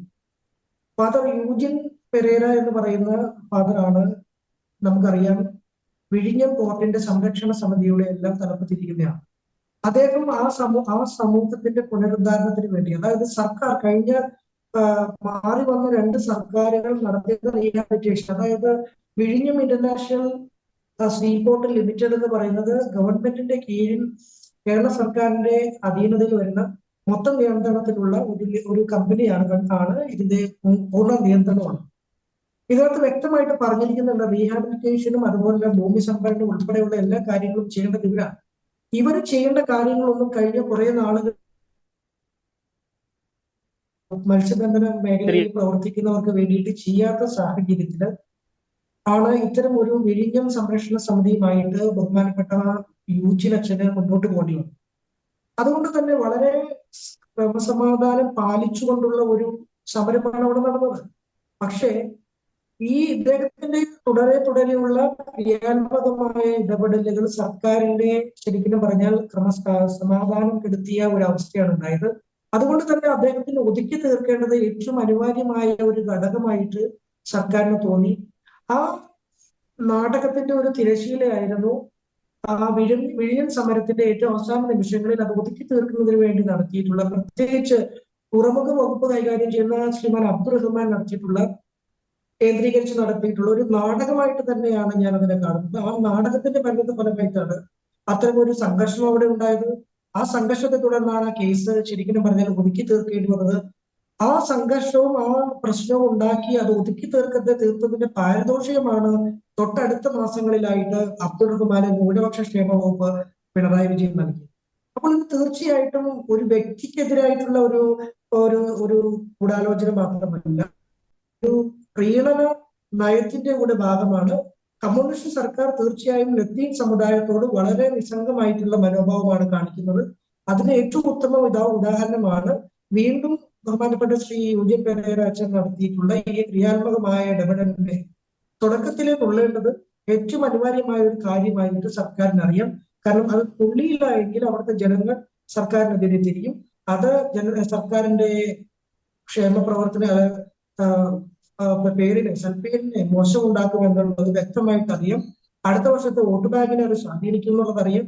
ഇതിന് ഘടകവിരുദ്ധമായിട്ട് പ്രവർത്തിക്കുന്നവരെ കൂട്ടുക എന്നുള്ള ഒരു നടപടിയാണ് ഇപ്പോൾ ഇവിടെ യുജിൻ അച്ഛന്റെ ഈ കലാപാഹ്വാന കേസിലൂടെ സർക്കാർ ചെയ്തിരിക്കുന്നതാണ്. ഒപ്പം തന്നെ ശ്രീ ജോയ് ചിറ്റിലപ്പള്ളി, അങ്ങ് സംസ്ഥാന സർക്കാരിനെതിരെ ഗുരുതരമായിട്ടുള്ള ഒരു ആരോപണം ഉന്നയിക്കുന്നു. പ്രത്യേകിച്ച് ഒരു ദുർബല വിഭാഗത്തിന് എതിരെ അല്ലെങ്കിൽ അവരുടെ ആശങ്കകളെ വേണ്ട തരത്തിൽ പരിഹരിക്കാതെ അല്ലെങ്കിൽ പരിഗണിക്കാതെ സംസ്ഥാന സർക്കാർ മുന്നോട്ട് പോകുന്നു എന്നൊരു ആരോപണം ഉന്നയിക്കുന്നു. ഈ ഒരു ഘട്ടത്തിൽ പ്രത്യേകിച്ച് ഈ അദാനി പോർട്ടുമായി ബന്ധപ്പെട്ടാണല്ലോ ഈ വിഴിഞ്ഞ സമരമൊക്കെ ഉടലെടുത്തത്. അങ്ങ് ദേശീയ തലത്തിൽ പ്രവർത്തിക്കുന്ന ഒരു നേതാവ് കൂടിയാണ്. ഈ കേന്ദ്ര സർക്കാരിന് ഇതിൽ ഒരു ക്രിയാത്മകമായിട്ടുള്ള ഒരു ഇടപെടൽ നടത്താനില്ലേ? പ്രത്യേകിച്ച് കേരളത്തിന്റെ തീരമേഖലയിൽ വസിക്കുന്ന ഒരു ജനതയുടെ ഒരു കണ്ണീരൊപ്പുവാൻ, അവരുടെ ആശങ്കകൾക്ക് ശാശ്വതമായിട്ടുള്ള ഒരു പരിഹാരം കാണുവാൻ കേന്ദ്ര സർക്കാർ, നമ്മൾ സംസ്ഥാന സർക്കാരിനെ കുറ്റപ്പെടുത്തും, പക്ഷേ ഒപ്പം തന്നെ കേന്ദ്ര സർക്കാരിനും ക്രിയാത്മകമായിട്ടുള്ള പല കാര്യങ്ങളും ഈ വിഷയത്തിൽ ചെയ്യാൻ സാധിക്കുകയില്ലേ ശ്രീ ജോയ് ചിറ്റിലപ്പള്ളി? നോക്കൂ, ഇതിനകത്ത് നാം മനസ്സിലാക്കേണ്ട ഒരു കാര്യം, വിഴിഞ്ഞം ഇന്റർനാഷണൽ സീപോർട്ട് ലിമിറ്റഡ് എന്ന് പറയുന്ന കമ്പനിയാണ് ഇതിന്റെ പൂർണ്ണ ഉത്തരവാദിത്വമുള്ളത്. അത് കേരള സർക്കാരിന്റെ കീഴിലുള്ള ഒരു കമ്പനിയാണ്. ഇതിന്റെ എല്ലാ ഉത്തരവാദിത്തങ്ങളാണ് അതിന്റെ procurement of land, obtaining environment clearance, അങ്ങനെയുള്ള ഒരുപാട് കാര്യങ്ങൾ ചെയ്യേണ്ടത് ഈ കേരള സർക്കാരിന്റെ അധീനതയിലുള്ള ഈ കമ്പനിയാണ്. ഇത് പബ്ലിക് പ്രൈവറ്റ് പാർട്ടിസിപ്പേഷനിൽ പോകുന്ന ഒരു പ്രോജക്റ്റാണ്. ഇവിടെ അദാനി ആ കൺസോർഷ്യം ഏറ്റെടുത്തു എന്നതുകൊണ്ട് കേന്ദ്ര സർക്കാരിന്റെ ഭാഗമാണ് എന്ന് പറയുന്നത്. ഇപ്പോൾ നമുക്കറിയാം, നമ്മൾ ചിന്തിച്ചു വെച്ചിരിക്കുന്നത് അദാനി ആണെങ്കിൽ BJP, അംബാനി ആണെങ്കിൽ കോൺഗ്രസ് എന്നതായി നമ്മൾ മാറ്റണം. ഇവിടെ ഒരു കൺസോർഷ്യം ഏറ്റെടുത്തു, അത് അദാനിയാണ് ഏറ്റെടുത്തിരിക്കുന്നത് എന്നുള്ളത് കൊണ്ട് അത് കേന്ദ്ര സർക്കാരിന്റെ പദ്ധതിയോ അല്ലെങ്കിൽ കേന്ദ്ര സർക്കാരുമായി ബന്ധപ്പെട്ട് കാര്യങ്ങൾ ചെയ്യേണ്ടതായിട്ടുള്ള, ഇത് കേരള സംസ്ഥാനത്തിന്റെ കീഴിൽ വരുന്ന ഒരു കമ്പനിയുടെ പ്രോജക്റ്റാണ്. ആ കമ്പനിക്ക് ചില ക്ലിയറൻസുകൾ കൊടുക്കുക എന്നത് മാത്രമാണ് കേന്ദ്ര സർക്കാരിന് ചെയ്യാവുന്ന കാര്യം. അതുകൊണ്ട് തന്നെ ഈ കാര്യത്തിൽ കേന്ദ്ര സർക്കാരിന്റെ മേൽ പഴി ചാരാൻ തുടക്കത്തിലെ പരിശ്രമിച്ചിരുന്നു. ആ പരിശ്രമങ്ങളിലൂടെ എല്ലാം പരാജയപ്പെട്ടതിന്റെ അടിസ്ഥാനത്തിലാണ് തീർച്ചയായിട്ടും ഈ സമരം, വിഴിഞ്ഞം തുറമുഖ സമരം മുന്നോട്ട് പോയത്. ആ വിഴിഞ്ഞം തുറമുഖ സമരം മുന്നോട്ട് പോയി, പക്ഷെ അത് കേരളത്തിന്റെ സർക്കാരിനെതിരെ തിരിയുന്നു എന്നതുകൊണ്ടാണ് അന്ന് അത്തരം ഒരു നാടകത്തിലൂടെ നമ്മുടെ യുജിൻ അച്ഛനെ ഉൾപ്പെടെയുള്ള സംഘങ്ങൾക്കെതിരെ കേസെടുത്തത്. ഇവിടെ മുതലപ്പുഴയിൽ നടന്നത് അത്തരത്തിലൊരു തുടക്കത്തിലെ തന്നെ അത്തരം പ്രശ്നങ്ങളെ ക്ലോസ് ചെയ്യാനുള്ള ഒരു സംഘടിതമായ സർക്കാരിന്റെ ശ്രമം തന്നെയാണ്. അതിന് ബഹുമാനപ്പെട്ട മുഖ്യമന്ത്രി പിണറായി വിജയൻ മറുപടി പറയണമെന്നാണ് ഞാൻ ആവശ്യപ്പെടുന്നത്. ശ്രീ ഷെറി, നമ്മൾ ഈ ഒരു തിരുവനന്തപുരം അതിരൂപത അല്ലെങ്കിൽ ലത്തീൻ സമുദായം, അതുമായി ബന്ധപ്പെട്ടാണ് ഈ ഒരു തീരമേഖലയിലെ ഇപ്പൊ ഒരു പ്രശ്നങ്ങൾ ഈ ഒരു പോയിന്റിൽ നമ്മൾ ചർച്ച ചെയ്യുന്നത്, പ്രത്യേകിച്ച് KRCC ഇറക്കിയ പ്രസ്താവനയൊക്കെ ആയിട്ട് ബന്ധപ്പെട്ട്. ഇതിനകത്ത് മറ്റൊരു ആംഗിൾ കൂടിയില്ലേ? ഇപ്പോൾ കേരളത്തിന്റെ തെക്കൻ തീരമേഖല മാത്രമല്ല, നമുക്കറിയാം ഇപ്പോൾ ചെല്ലാനം പോലുള്ള, ഇപ്പൊ കണ്ണമാലി പോലുള്ള പ്രദേശങ്ങൾ, വൈപ്പിൻ, അവിടെയൊക്കെ ദുരിതത്തിലാണ് കേരളത്തിലെ തീരദേശവാസികൾ. കഴിഞ്ഞ ദിവസത്തെ KRLCBC മീറ്റിംഗിന് ശേഷം കേരളത്തിലെ ലത്തീൻ സഭയിലെ അധ്യക്ഷന്മാർ അവിടെ എത്തി ജനങ്ങളുടെ ഒരു കണ്ണീരൊപ്പി അവരുടെ വിഷമം കേൾക്കുന്ന കാഴ്ചകളൊക്കെ നാം മാധ്യമങ്ങളിൽ കാണുകയുണ്ടായി. കേരളത്തിലെ ഒരു കോസ്റ്റൽ ലൈൻ, നമുക്കറിയാം 590 കിലോമീറ്റർ നീളം വരുന്ന ഒരു കോസ്റ്റൽ ലൈൻ ശരിക്കും പറഞ്ഞാൽ ഈ സംരക്ഷിക്കുന്നതിൽ വളരെ നിർണായകമായ പങ്ക് വഹിക്കുന്നവരാണ് കേരളത്തിന്റെ തീരമേഖലയിൽ വസിക്കുന്ന ജനങ്ങൾ. നമുക്കറിയാം 2008 നടന്ന മുംബൈ ആക്രമണം പോലും ഭീകരർ നുഴഞ്ഞു കയറിയത് ഈ കടൽ മാർഗം കൂടിയാണ്. അപ്പോൾ ഈ കേരളത്തിന്റെ ഈ തീര മേഖലയിൽ നിന്നും ഈ ജനങ്ങൾ അവിടെ ഗത്യന്തരമില്ലാതെ അവിടെ നിന്നും മാറി താമസിക്കേണ്ട ഒരു അവസരം വന്നു കഴിഞ്ഞാൽ അത് ഇന്ത്യയുടെ ഒരു സുരക്ഷയെ തന്നെ ഒരു ബാധിക്കുന്ന ഒരു വിഷയം കൂടിയില്ലേ? അത്തരത്തിലുള്ള ഒരു ആംഗിൾ കൂടി ഇതിലില്ലേ? ഇത്ര ഗുരുതരമായിട്ടുള്ള, ഇത്ര സീരിയസ് ആയിട്ടുള്ള ഒരു വിഷയം എങ്ങനെയാണ് ഇത്രത്തോളം ഒരു അലംഭാവത്തോടെ ഒരു ഭരണകൂടത്തിന് കൈകാര്യം ചെയ്യാൻ സാധിക്കുക ശ്രീ ഷെറി? അതിന് മറുപടി പറയുമ്പോൾ നമ്മൾ 2017 നവംബർ മാസം വന്ന ഓക്കിയുടെ കാര്യം കൂടി ഒന്ന് ഓർക്കുന്നത് നല്ലതാണ്. നവംബർ 29-ന് ഈ ഓക്കിയിൽ അന്ന് 52 മരണവും 91 പേരെ കാണാതാവുകയും ചെയ്തതാണ്. അതിനുശേഷം ഒരു 2000 കോടിയുടെ പാക്കേജ് പ്രഖ്യാപിച്ചതായി നമുക്കൊക്കെ അറിയാം. ആ പാക്കേജ് ഇന്ന് എവിടെ വരെയായി എന്നുള്ളത് ഇവിടെ ചോദിക്കേണ്ട പ്രസക്തമായ ഒരു ചോദ്യമാണ്. ഈ 590 കിലോമീറ്റർ വരുന്ന തീരത്ത് അവിടെ കടൽഭിത്തി ഉണ്ടാക്കിയതുകൊണ്ട് മാത്രം കാര്യമില്ല. കടൽഭിത്തി കൃത്യമായി മെയിൻ്റനൻസ് ചെയ്യണം. അതാണ് ഗവൺമെന്റിന്റെ ഇപ്പോ ചെന്നൈ IIT റിപ്പോർട്ടാണെങ്കിലും ഇതുമായി ബന്ധപ്പെടുത്തിയ റിപ്പോർട്ടുകളൊക്കെ നോക്കിയാൽ നമുക്ക് കാണാം ഏതൊക്കെ സ്ഥലത്ത് കടൽഭിത്തി തകരാറിലായിട്ടുണ്ട്, എവിടെയൊക്കെ എത്ര പ്രശ്നങ്ങൾ ഉണ്ടായിട്ടുണ്ട് എന്ന് കഴിഞ്ഞ കുറെ 10-20 വർഷമായി റിപ്പോർട്ടുകളുണ്ട്. ആ റിപ്പോർട്ട് പ്രകാരം പ്രവർത്തിക്കാത്തത് കൊണ്ടാണ് ചെല്ലാനത്തും വൈപ്പിനിലും ഇപ്പൊ കണ്ണമാലിയിലും എല്ലാം അത്തരം പ്രശ്നങ്ങൾ ഉണ്ടാകുന്നത്. കൊല്ലത്തും ആലപ്പുഴയിലും ഒക്കെ ഉണ്ട്. ആ പ്രശ്നങ്ങൾ ഉണ്ടാകുന്നതിൽ നമ്മൾ മനസ്സിലാക്കുന്നത് എവിടെയൊക്കെ സമരങ്ങളും വിഷയങ്ങളും ഉണ്ടാകുന്നുണ്ടോ അവിടെ എന്തെങ്കിലും ആശ്വാസം കൊടുക്കും. ഇപ്പൊ ചെല്ലാനത്ത് സമരങ്ങൾ കുറെ നാളുകളായി വാർത്തകളിൽ നിറഞ്ഞു വന്നപ്പോൾ അവിടെ 17 കിലോമീറ്ററിലാണ് അവിടെ ആദ്യം അത് ചെയ്യേണ്ടിയിരുന്നത്. അതിന്റെ ഏതാണ്ട് ഒരു 10 കിലോമീറ്റർ മാത്രം ചെയ്തു, 7 കിലോമീറ്റർ മാത്രം, അങ്ങനെ ആ ഒരു രീതിയിൽ മാത്രം ചെയ്തു. ബാക്കിയുള്ള സ്ഥലത്ത് ചെയ്തിട്ടില്ല. അപ്പൊ കണ്ണമാലിയിൽ അതിന്റെ ഇഫക്റ്റ് വന്നു തുടങ്ങി. ഇപ്പൊ വൈപ്പിനിലാണെങ്കിലും വാടയിൽ, കടപ്പുറം ആ ഭാഗത്തും അതുപോലെ തന്നെ അണിയൽ ഭാഗത്തും എല്ലാം അവിടെയും ഇപ്പോൾ കടൽ കയറ്റം വലിയ പ്രശ്നങ്ങളായപ്പോൾ അവരും സമരവുമായിട്ട് ഇറങ്ങിയിരിക്കുകയാണ്. അങ്ങനെ ആളുകൾ ദുരന്തമുണ്ടായതിനു ശേഷം ദുരന്ത നിവാരണത്തിന് ഇറങ്ങുന്ന ഒരു സംവിധാനം ആയതുകൊണ്ട്, നമ്മുടെ സംവിധാനം ആയതുകൊണ്ട് ആലപ്പുഴയിലും കൊല്ലത്തും അത് തന്നെയാണ് സ്ഥിതി. ആലപ്പുഴയിലും കൊല്ലത്തും അതെല്ലാം അത് തന്നെ. അപ്പൊ അവിടെ എല്ലാം ഇതുപോലെ സമരങ്ങൾ ഉണ്ടാകുമ്പോൾ മാത്രം ശ്രദ്ധ നൽകുകയും അതിനെന്തെങ്കിലും പരിഹാരം ചെയ്യുകയും ചെയ്യുന്ന ഒരു പ്രവണത തന്നെ നമുക്ക് മാറണം. ഇത് തീരം സംരക്ഷിക്കാതെ നമുക്ക് ഇതെല്ലാം മാൻമെയ്ഡ് ഡിസാസ്റ്റേഴ്സ് ആണ്. ഇപ്പൊ ഒരു പുനർഗേഹം പദ്ധതിയുടെ കാര്യം പറയുന്നുണ്ട്. പുനർഗേഹത്തിന് വേണ്ടി ആളുകൾ ഒഴിഞ്ഞു മാറിയാൽ തീരം സംരക്ഷിക്കാതെ ഇടാൻ പറ്റുമോ? തീരം എത്രത്തോളം എങ്ങനെ ഓപ്പൺ ആയി വൾണറബിൾ ആയി പോകുന്നു അത്രത്തോളം കടൽ കയറിക്കൊണ്ടിരിക്കും. അല്ലാതെ ഇവരാരും കടലിനടുത്ത് പോയി വീട് വെച്ചവരല്ല. തീരം ഇങ്ങോട്ട് ഇല്ലാതായി പോയതാണ്. അതുകൊണ്ട് ഏത് പദ്ധതി പറഞ്ഞാലും ഉണ്ടാകണം. അതിപ്പോ ചെല്ലാനത്ത് ടെട്രോപാഡ് ആണെങ്കിൽ എവിടെയൊക്കെ അത് പ്രാദേശികമായി യോഗ്യമായത് എന്താണോ അത് വേണം. ശാസ്ത്രീയമായ പുലിമുട്ടുകൾ വേണം. അത് ചെയ്യാതെ ഇത്തരം കാര്യങ്ങൾ എന്തെങ്കിലും നിങ്ങൾ അവിടുന്ന് മാറി താമസിക്കൂ എന്നൊക്കെ പറഞ്ഞ് 10 ലക്ഷം കൊടുത്ത് മാറി താമസിക്കാനൊന്നും ആളുകൾക്ക് സാധ്യമല്ല. അത് പ്രായോഗികവുമല്ല.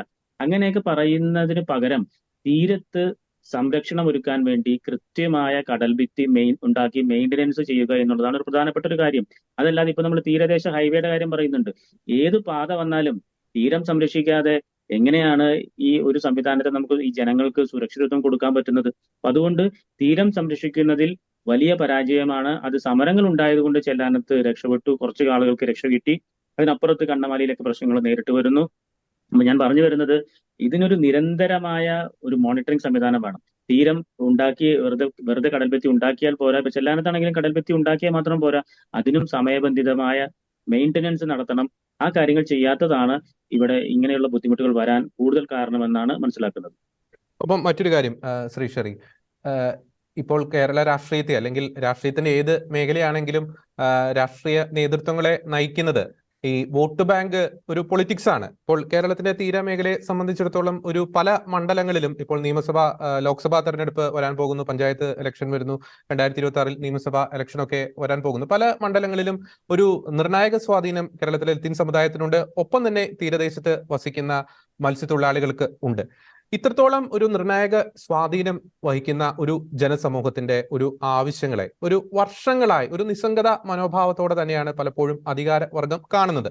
എന്നാൽ മറ്റ് ചില ഇടങ്ങളിൽ സമാനമായിട്ടുള്ള രീതിയിലുള്ള ദുരന്തങ്ങൾ വരുമ്പോൾ സർക്കാർ കാണിക്കുന്ന ചില ശുഷ്കാന്തിയൊക്കെ നമുക്ക് കൃത്യമായിട്ട് തന്നെ അറിയാവുന്നതാണ്. ഈ വോട്ട് ബാങ്ക് നിർണായക സ്വാധീനം വഹിക്കാൻ സാധിക്കുന്ന മത്സ്യത്തൊഴിലാളികൾ ഇത്രത്തോളം ഒരു ആശങ്കകൾ പങ്കുവെക്കുമ്പോൾ ഒരു അധികാര രാഷ്ട്രീയം ലക്ഷ്യം വെച്ച് പ്രവർത്തിക്കുന്ന അധികാരവർഗം എന്തുകൊണ്ടായിരിക്കാം ഇത്രത്തോളം നിസ്സംഗതയോടെ ഇവരുടെ ആവശ്യങ്ങൾക്ക് നേരെ പ്രതികരിക്കുന്നത്? ശ്രീ, ഈ ലത്തീൻ സഭയുടെ രാഷ്ട്രീയ നിലപാടെന്ന് പറയുന്നത്, ഔദ്യോഗിക നിലപാടെന്ന് പറയുന്നത് മൂല്യാധിഷ്ഠിത പ്രശ്നാധിഷ്ഠിത സമദൂരം എന്നുള്ളതാണ്. അതാണ് KRLCCയിൽ അംഗീകരിച്ചിട്ടുള്ള നിലപാട്. പക്ഷെ ഇത് എപ്പോഴും സമദൂരം തന്നെ ആകണം എന്നില്ല. മൂല്യാധിഷ്ഠിതവും പ്രശ്നാധിഷ്ഠിതവുമായിരിക്കും. മൂല്യങ്ങൾ അനുസരിച്ചും പ്രശ്നങ്ങൾ അനുസരിച്ചും ഈ സഭ ഉന്നയിക്കുന്ന അല്ലെങ്കിൽ സമുദായം ഉന്നയിക്കുന്ന വിഷയങ്ങളോട് എങ്ങനെ രാഷ്ട്രീയ പാർട്ടികൾ പ്രതികരിക്കുന്നു അതനുസരിച്ച് മാറ്റങ്ങളൊക്കെ വരാം. ഒരുപക്ഷെ ഇത്തരം സാഹചര്യങ്ങളെല്ലാം അത്തരം മാറ്റങ്ങളെ പറ്റിയുള്ള ചർച്ചകളിലേക്കും തുടർന്നുള്ള തീരുമാനങ്ങളിലേക്കും ഒക്കെ വഴിതെളിച്ചേക്കാം. അത് ഞാൻ ഇപ്പൊ അതിനെപ്പറ്റി പറയാൻ ആളല്ലെങ്കിലും അത്തരം ചർച്ചകളുടെയൊക്കെ സാധ്യത ഇതുപോലുള്ള അവഗണനയും നിസ്സംഗതയും തുറന്നിടുന്നു എന്നുള്ളത് പറയാതെ വയ്യ. ശ്രീ ജോയ് ചിറ്റിലപ്പള്ളി, ഞാൻ ശ്രീ ഷെറിയോട് ചോദിച്ചതിന്റെ ഒരു ഉപചോദ്യമായിട്ടാണ് അങ്ങയോട് ചോദിക്കുന്നത്. ഇപ്പോൾ ഈ തീരദേശ മേഖലയുടെ പ്രശ്നങ്ങളാണ് നമ്മൾ ഈ ചർച്ചയിൽ ഫോക്കസ് ചെയ്യുന്നത് എങ്കിൽ പോലും നമ്മൾ ക്രൈസ്തവ സമുദായത്തിന്റെ ആകമാനമുള്ള ഒരു പ്രശ്നങ്ങൾ പറയുകയാണെങ്കിൽ, ഇപ്പോൾ വിഴിഞ്ഞം സമരമായിക്കോട്ടെ, കത്തോലിക്ക സഭയാണ് അതിന് നിർണായക നേതൃത്വം വഹിച്ചത്. ഇപ്പോൾ ബഫർ സോണുമായി ബന്ധപ്പെട്ട് മലയോര മേഖലയിൽ പ്രശ്നം നടക്കുന്നു, വന്യജീവി ആക്രമണങ്ങൾ, അവിടെ എല്ലാ സമുദായത്തെയും ബാധിക്കുന്നുണ്ട്. പക്ഷേ ഭൂരിപക്ഷം അവിടെ ക്രൈസ്തവ സമുദായത്തിൽപ്പെട്ടവരാണ് ഈ മലയോര മേഖലയിലും തീരദേശ മേഖലയിലും ഒക്കെ അധിവസിക്കുന്നത്. നേരത്തെ നമുക്കറിയാം ഈ മൈനോറിറ്റി വകുപ്പുമായി ബന്ധപ്പെട്ട അവഗണനകൾ, 80-20 വിഷയങ്ങൾ നമുക്കറിയാം. ഒപ്പം തന്നെ ഈ തീവ്രവാദപരമായിട്ടുള്ള ഗ്രൂപ്പുകളിൽ നിന്നും ക്രൈസ്തവ സഭാംഗങ്ങൾക്ക് നേരെ ഉയരുന്ന വെല്ലുവിളികൾ, കാലങ്ങളായി പല ആവശ്യങ്ങളും സഭാ നേതൃത്വം ഉന്നയിക്കുന്നു. ഈ വിഴിഞ്ഞം സമരം ഉൾപ്പെടെ പല ആവശ്യങ്ങളും ഉന്നയിക്കുന്നു. പക്ഷേ പണ്ടത്തെ ഒരു കുറെ വർഷങ്ങൾക്ക് മുമ്പ് കത്തോലിക്ക സഭ ഉന്നയിക്കുന്ന പ്രശ്നങ്ങളോട് എങ്ങനെയാണോ രാഷ്ട്രീയ നേതൃത്വം, അധികാര വർഗം പ്രതികരിച്ചത്, ആ ഒരു പ്രതികരണത്തിലെ ഒരു തീവ്രതയൊന്നും നമുക്ക് ഈ ഘട്ടങ്ങളിൽ, ഈ ആധുനിക കാലത്തിൽ, അല്ലെങ്കിൽ 2020-2022 ഈ ഒരു കാലഘട്ടത്തിലൊന്നും നമുക്ക് കാണാൻ സാധിക്കുന്നില്ല. പലപ്പോഴും ഒരു തണുപ്പൻ മട്ടിലുള്ള ഒരു പ്രതികരണമാണ് രാഷ്ട്രീയ നേതൃത്വത്തിന്റെ ഭാഗത്ത് നിന്ന് ഉണ്ടാകുന്നത്. എന്തുകൊണ്ടാണ് അങ്ങനെ സംഭവിക്കുന്നത്, ശ്രീ ജോയ് ചിറ്റിലപ്പള്ളി? ജോർജി, സഭ കഴിഞ്ഞ കുറെ നാളുകളായിട്ട് വളരെയധികം തിക്തമായിട്ടുള്ള അവസ്ഥകളാണ് മാറി മാറി വന്ന സർക്കാരിന്റെ ഭാഗത്ത്. ആദ്യമൊക്കെ നമ്മുടെ ഒരു തണുത്ത പ്രതികരണമായിരുന്നു. പക്ഷെ നമുക്ക് ഏറ്റവും കൂടുതൽ ആഘാതങ്ങൾ ഉണ്ടായപ്പോഴാണ് നമ്മളിപ്പോൾ അതിനെ തീർച്ചയായിട്ടും പ്രതികരിക്കാനായിട്ട് തയ്യാറായി. ബഹുമാനപ്പെട്ട അഡ്വക്കേറ്റ് ഷെറി തോമസ് ഇവിടെയുണ്ട്, KLCA പ്രസിഡന്റാണ്. സഭ സംഘടിതമാണ് എങ്കിലും അത് കുറച്ചുകൂടി സംഘടിതരാകണം എന്നാണ് എനിക്ക് ഇവിടെ പറയാനുള്ളത്. കാരണം നമ്മൾ ഏറ്റവും കൂടുതൽ അവഗണന അനുഭവിച്ചു കഴിഞ്ഞു. ഏറ്റവും കൂടുതൽ വിഘടിപ്പിക്കാൻ സാധ്യതയുള്ളത് കത്തോലിക്കരെയാണ് എന്നുള്ള മനോഭാവം രാഷ്ട്രീയ പാർട്ടികൾക്കുണ്ട്, പ്രത്യേകിച്ച് കേരളത്തിലെ രാഷ്ട്രീയ പാർട്ടികൾക്കും. അതുകൊണ്ട് കൂടുതൽ ശക്തമായി സംഘടിത സ്വഭാവത്തിലേക്ക് വന്നാൽ, സംഘടിതമായി പ്രതികരിച്ചാൽ മാത്രമാണ് ഇനി നമുക്ക് നഷ്ടപ്പെട്ട പ്രതാപങ്ങളിലേക്ക് തിരിച്ചു വരാനായിട്ട് സാധിക്കും. നമുക്കറിയാം, നമ്മുടെ അഭിമന്യ പിതാക്കന്മാർക്ക് രാഷ്ട്രീയപരമായിട്ടുള്ള നിലപാടുകൾ എല്ലാത്തിലും പറയുന്നതിന് പരിമിതികളുണ്ട്. അതിനാണ് സഭയിൽ സംഘടനാ സംവിധാനങ്ങളുണ്ട്. അതുകൊണ്ട് തന്നെ കൂടുതൽ ജനങ്ങൾ സംഘടിതരായി സഭയുടെ ആവശ്യങ്ങൾക്ക് വേണ്ടി ഇനി വാദിക്കുന്നിടത്താണ് ഇനി സഭയുടെ നിലനിൽപ്പ് കൂടുതൽ പ്രസക്തമാണ്. ഒപ്പം തന്നെ നമുക്കറിയാം, കഴിഞ്ഞ കുറെ വർഷങ്ങളായിട്ട് വിവിധ മേഖലയിലുള്ള, ഇപ്പൊ തീരദേശ മേഖലയിലുള്ള ലത്തീൻ കത്തോലിക്കരാണെങ്കിലും, മലയോര മേഖലയിലുള്ള സീറോ മലങ്കര കത്തോലിക്കരാണെങ്കിലും, അതുപോലെ തന്നെ മറ്റു സമുദായങ്ങളിലുള്ള ഓർത്തഡോക്സ്, പ്രൊട്ടസ്റ്റന്റ്, അങ്ങനെ നിരവധി ക്രൈസ്തവ സമുദായങ്ങളെല്ലാം അധിവസിക്കുന്ന സ്ഥലങ്ങളിലെ വിഷയങ്ങളോട് സർക്കാരിന് വളരെയധികം മെല്ലെപ്പോക്ക് നയമാണ്. അവരുടെ പ്രശ്നങ്ങളെ കേൾക്കാൻ പോലും പലപ്പോഴും തയ്യാറാകുന്നില്ല. അപ്പൊ ഇത്തരം പ്രശ്നങ്ങളോട് സംസ്ഥാന സർക്കാർ യഥാർത്ഥത്തിൽ ഒരു തണുപ്പൻ മട്ട് പ്രതികരണം നടത്തുമ്പോൾ ഇനി സഭകൾ തമ്മിലുള്ള ഐക്യത്തിലൂടെ സംഘടിതമായിട്ട് പോരാടുമ്പോൾ മാത്രമാണ് ക്രൈസ്തവ സമൂഹത്തിന് ആകമാനം ഒരു തിരിച്ചുവരവിന്റെ അവസ്ഥ ഉണ്ടാവുകയുള്ളൂ. അതിനു വേണ്ടിയിട്ട് ഉള്ള ശ്രമങ്ങളാണ് എല്ലാ സംഘടനാ സംവിധാനങ്ങളും പ്രത്യേകിച്ച് നടത്തേണ്ടത്. പ്രത്യേകിച്ച് കേരളത്തിലെ ലത്തീൻ സമുദായത്തോട് പണ്ട് മുതൽ തന്നെ കേരളത്തിലെ സർക്കാരുകൾ വളരെയധികം പിന്നോക്കം ഉള്ള ഒരു നടപടിയാണ് എടുത്തിട്ടുള്ളത്. ഇനിയും അത് മാറേണ്ടതായിട്ടുണ്ട്. കാരണം സാമൂഹ്യപരമായിട്ടും സാമ്പത്തികപരമായിട്ടും ലത്തീൻ കത്തോലിക്കർ പിന്നോക്കം പോയിരിക്കുന്നു. അത് തിരിച്ചു വരാനായിട്ട് സർക്കാർ തീർച്ചയായിട്ടും പിന്നോക്ക വിഭാഗത്തിൽ പിന്നോക്കം നിൽക്കുന്ന ഒരു ഭാഗമായി ലത്തീൻ കത്തോലിക്കരുടെ ക്ഷേമത്തിന് വേണ്ടി കൂടുതൽ പ്രവർത്തിക്കണം. കാരണം അത് പിന്നോക്ക വിഭാഗത്തിൽ നിൽക്കുന്നതിൽ ഏറ്റവും മൈനോറിറ്റി, ഒരു മൈക്രോ മൈനോറിറ്റി ആയിട്ട് ലത്തീൻ സമുദായം മാറിയിരിക്കും. അത് കൂടുതൽ ആ സമുദായത്തിലെ അംഗങ്ങളെ, പ്രത്യേകിച്ച് വിദ്യാഭ്യാസ മേഖലയിലെ കുട്ടികളുടെ ഉയർച്ചയ്ക്ക് കൂടുതൽ സ്കോളർഷിപ്പുകൾ, പ്രത്യേകം സ്കോളർഷിപ്പുകൾ അനുവദിക്കണം. അതുപോലെ തന്നെ തീരദേശ മേഖലയിലെ ചെറിയ പറഞ്ഞതുപോലുള്ള സംരക്ഷണത്തിന് വേണ്ടിയിട്ടുള്ള നടപടികൾ ഉണ്ടാകണം. അത് റീഹാബിലിറ്റേഷൻ കൊണ്ട് കാര്യമില്ല. കാരണം റീഹാബിലിറ്റേഷൻ ചെയ്യുമ്പോൾ അവരുടെ തൊഴിൽ നഷ്ടപ്പെടുന്ന ഒരു അവസ്ഥയാണുള്ളത്. അവിടെ റീഹാബിലിറ്റേഷൻ അല്ല വേണ്ടത്, പ്രത്യേകിച്ച് തീര സംരക്ഷണത്തിലൂടെ അവരുടെ വാസസ്ഥലത്തെ സുരക്ഷിതമാക്കി അവർക്ക് അവിടെ ജോലിയും തൊഴിലും നടത്താനുള്ള അവസരം ഉണ്ടാക്കി കൊടുക്കുകയാണ് വേണ്ടത്. ഒരു റീഹാബിലിറ്റേഷന് ഒരു 10 ലക്ഷം രൂപ ചെലവാകുമ്പോൾ അതിന്റെ തീരസംരക്ഷണത്തിന് അതിന്റെ 10 മടങ്ങ് ചെലവാകുന്നു ഉണ്ടെങ്കിലും അവിടെ ഉണ്ടാകുന്ന ആളുകളുടെ പുനരധിവാസം പൂർണ്ണമാകണമെങ്കിൽ അവരുടെ തൊഴിലും സംരക്ഷിക്കേണ്ടതായിട്ടുണ്ട്. അങ്ങനെ സമുദായത്തിന്റെ പൂർണ്ണമായ തിരിച്ചുവരവിന് ഒരു സംഘടിതമായിട്ടുള്ള ഒരു സമര സംവിധാനങ്ങളിലേക്ക് നമ്മൾ കടക്കണം. നമ്മൾ പ്രതിഷേധത്തിലേക്ക് ജനാധിപത്യപരമായി മുന്നോട്ട് പോകണം. എങ്കിൽ മാത്രമാണ് ഇനി നമ്മുടെ നിലനിൽപ്പ് കുറച്ചുകൂടി സമാധാനപരമായിട്ട് പോകാൻ സാധിക്കുക. ഓക്കെ, ഞാൻ ഈ ചർച്ചയുടെ ഒരു അവസാനത്തെ പോയിന്റിലേക്ക് വരുമ്പോൾ ശരി, നമ്മുടെ ഈ ചർച്ചയുടെ ഒരു ടാഗ് ലൈൻ തന്നെ സഭയ്ക്കെതിരെയുള്ള ഷോകൾ പരിധികൾ ലംഘിക്കുന്നുവോ? ഈ മുതലപ്പൊഴി വിഷയവുമായി ബന്ധപ്പെട്ടാണ് നമ്മൾ ആ ഒരു ടാഗ് ലൈൻ യൂസ് ചെയ്തത്. ഈ ശ്രീ ജോയ് ചിറ്റിലപ്പള്ളി പറഞ്ഞു നിർത്തിയ ഒരു കാര്യമുണ്ട്. നമ്മൾ ഈ മാറുന്ന ഒരു സാഹചര്യത്തിൽ ഇപ്പൊ കേരളത്തിൽ ലത്തീൻ സഭ, സീറോ മലബാർ സഭ, സീറോ മലങ്കര സഭ, ചില വിഷയങ്ങളിലൊക്കെ ഭിന്നാഭിപ്രായങ്ങൾ ഉണ്ട്. പക്ഷെ ഈ മാറുന്ന ഒരു സാഹചര്യത്തിൽ ഒരു സംഘടിതമായിട്ടുള്ള ആക്രമണം കത്തോലിക്ക സഭയ്ക്കെതിരെ, അതിൽ ലത്തീൻ സഭയുണ്ട്, സീറോ മലബാർ സഭയുണ്ട്, സീറോ മലങ്കര സഭയുണ്ട്, അത്തരത്തിലുള്ള ഒരു ആക്രമണം അധികാര വർഗത്തിൽ നിന്ന്, ഒപ്പം ചില തീവ്രവാദപരമായിട്ടുള്ള ഗ്രൂപ്പുകളിൽ നിന്ന്, ഒപ്പം പല ആനുകൂല്യങ്ങളും കവർന്നെടുക്കുന്ന സാഹചര്യത്തിൽ ഒരുമിച്ച് നിന്നുള്ള ഒരു പോരാട്ടം, ഒരുമയുണ്ട്, പക്ഷേ കുറെ കൂടി ഒരു ഒരുമയിലേക്ക് വരേണ്ട ഒരു കാലം അതിക്രമിച്ചില്ലേ ഈ മാറുന്ന സാഹചര്യത്തിൽ അഡ്വക്കേറ്റ് ഷെറി? അത്തരം ഒരുമ മുമ്പ് ഉള്ളതാണ്. ഇപ്പൊ വീണ്ടും അത് ഒന്നുകൂടി കൂടുതൽ ശക്തമാകുന്നതിന് സാധ്യതകൾ നിരവധിയാണ്. ഇപ്പൊ കഴിഞ്ഞ ദിവസം തന്നെ KCBC ജാഗ്രതാ കമ്മീഷന്റെ സ്റ്റേറ്റ്മെന്റ് ഒരുപക്ഷെ നിങ്ങൾ കണ്ടിട്ടുണ്ടാവും. പത്രങ്ങൾക്ക് വേണ്ടി നൽകിയ സ്റ്റേറ്റ്മെന്റ് ആണ്. അതിൽ ഈ വിഷയത്തെ പറ്റി വളരെ ശക്തമായി ഇത്തരം നിലപാടുകൾ അപലപിച്ചിട്ടുണ്ട്. ഔദ്യോഗികമായി KCBC ഒക്കെ അങ്ങനെ പറയുമ്പോഴും കേരളത്തിലെ എല്ലാ ക്രൈസ്തവരും ഇത്തരത്തിലുള്ള വിഷയങ്ങളെ ധാർമ്മികമായി നോക്കിക്കാണുന്നതിന് വേണ്ടി ഒരുമിച്ച് നിൽക്കുന്നതിനുള്ള സാധ്യതകൾ നിരവധിയായിട്ടുണ്ട്. അത്തരം സാധ്യതകൾ ഇത്തരം കാര്യങ്ങളിലും ഉപയോഗപ്പെടുത്തും. മാത്രമല്ല, വിഴിഞ്ഞം സമരത്തിനെല്ലാം റീത്ത് ഭേദമന്യേ തന്നെ നിരവധി ക്രൈസ്തവ വിഭാഗങ്ങളും കത്തോലിക്ക സഭാംഗങ്ങളും വിവിധ രൂപതകളും ഒക്കെ വിഴിഞ്ഞത്ത് സമരത്തിന് വേണ്ടി എത്തിച്ചേർന്നതാണ്. അതുപോലെ ഒരു പിന്തുണ ഈ വിഷയത്തിലും തീർച്ചയായും ഉണ്ടാവുമെന്ന് തന്നെയാണ് ഞങ്ങൾ പ്രതീക്ഷിക്കുന്നത്. കാരണം ഇതൊരു ധാർമ്മികതയുടെ വിഷയമാണ്. ഇത് നമ്മുടെ രാജ്യം തരുന്ന സംസാര സ്വാതന്ത്ര്യത്തിന്റെ വിഷയമാണ്. ഈ പാവപ്പെട്ട ആളുകൾക്ക് വേണ്ടി സംസാരിക്കാൻ, അല്ലെങ്കിൽ പിന്നെ യൂജിൻ പെരേര എന്ന് പറയുന്ന വ്യക്തി ഒരു വൈദികനോ അല്ലെങ്കിൽ മറ്റു ആളുകളോ എല്ലാം എന്താണ് അവരുടെ ചുമതല? അവരവരുടെ ചുമതല നിർവഹിച്ചതാണ്. അവര് ഒരു വികാർ ജനറൽ എന്നുള്ള രീതിയിലും ബിഷപ്പ് എന്നുള്ള രീതിയിലുമൊക്കെ അവിടെ അവർ ബന്ധപ്പെട്ടവർ ചെന്ന് കഴിയുമ്പോൾ അതിനെ ഒരു ഗൂഢാലോചന എന്ന രീതിയിലേക്ക് മാറ്റുന്ന ഒരു പ്രവണത അപകടകരമാണ്. അത് കത്തോലിക്ക സഭയും അല്ലെങ്കിൽ ലത്തീൻ സഭയും മാത്രമല്ല, അത് നമ്മുടെ ആളെ ഒരാൾക്കും ഒരു എതിർപ്പും പ്രകടിപ്പിക്കാൻ പറ്റാത്ത രീതിയിൽ ഭയപ്പെടുത്തി നിശബ്ദരാക്കാനുള്ള ശ്രമത്തിന് എല്ലാ ജനാധിപത്യ വിശ്വാസികളും ഒരുമിച്ച് നിന്ന് എതിർക്കാൻ ഈ സമുദായത്തിന്റെ ഒപ്പം, ഈ സമൂഹത്തിന്റെ ഒപ്പം ഉണ്ടാകും എന്നാണ് എനിക്ക് തോന്നുന്നത്. ഒരു പക്ഷേ പക്വതയോടുകൂടി ഇടപെടൽ നടത്തിയാൽ കൂടുതൽ ആളുകൾ ഈ വിഷയത്തിൽ ലത്തീൻ സമൂഹത്തിനെ സഹായിക്കുന്നതിന് വേണ്ടി ഉണ്ടാവും എന്നൊരു പ്രതീക്ഷ തന്നെയാണ് എനിക്ക് ഉള്ളത്.